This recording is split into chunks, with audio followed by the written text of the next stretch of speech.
The near eradication of brucellosis, a costly bacterial disease that affected a large number of U.S. cattle herds in the early part of the last century, is one of the nation's major livestock and public health triumphs. It was very prevalent in 1934 when our brucellosis program began. They figured maybe 50% of the herds were infected. The program began. They started testing for the disease, removing those animals that were infected. By 1957, they reckoned about 13% of the herds were infected in the United States, like 234,000 herds. And then in the early 40s, they developed the vaccine. In 2008, for the first time, there were no infected herds in the United States. Experts worry, however, that infected wildlife, particularly elk and bison in the Yellowstone National Park area, are slowly reversing some of that progress in cattle. The disease can cause cows to abort their calves and have milk production fall off dramatically. There's additional concern that another strain of Brucella bacteria that particularly affects hogs is being spread by wild boar in the southern United States. Now, since 2008, of course, we've had a number of herds that have been infected, but they've been infected by wildlife. Back in the 30s, it was people buying cattle that were infected, and those cattle infected their cattle. That's all gone, but now it's wildlife coming into farmyards and ranches and aborting and passing the disease to cattle. Dr. Clark, one of USDA Veterinary Services' top experts on brucellosis, says livestock will sniff or lick the aborted materials and easily become infected with the resilient bacteria. Brucella, the bacteria that causes the disease, can also be passed to humans, often through unpasteurized milk, and causes fevers and other symptoms that, left untreated, can become chronic.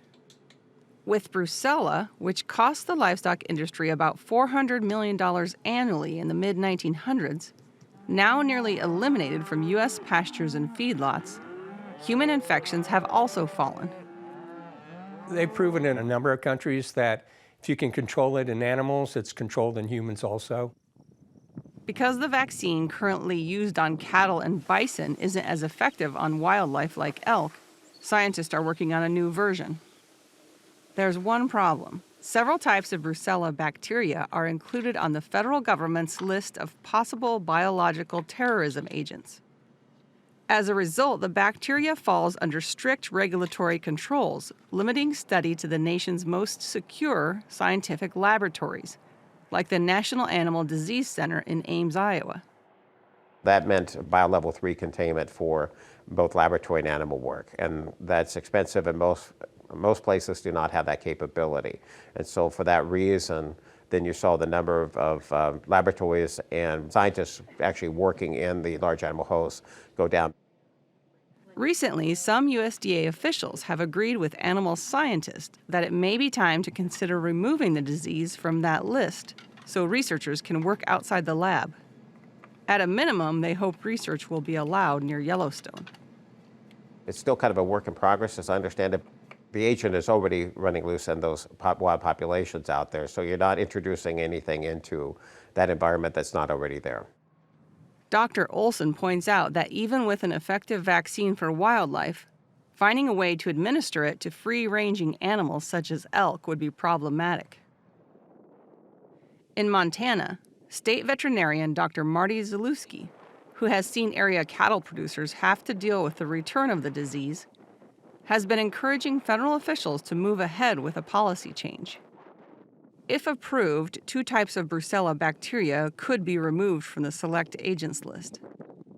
National security officials, however, are still weighing the pros and cons. There is a fairly long history of nations wanting to weaponize brucellosis and use it as a bioterrorist weapon. I believe that certainly the USSR, the prior Russia, had a program. I believe this country looked at it as well. This might be one form of biological warfare. I believe that historical record is really the primary reason why this agent was included in this list. But I would argue that that's actually it's misplaced. Zalewski says treatment and prevention of the disease has come a long way. If you're a terrorist and you choose your weapon of choice as Brucella abortus, you're not the brightest crayon in the box. This disease we have a ready test for this disease. The incubation period, so the time from exposure until illness, can be several weeks. We have a very inexpensive and effective treatment for this disease. Contrast this type of an agent to Ebola or anthrax. It just doesn't make sense to me.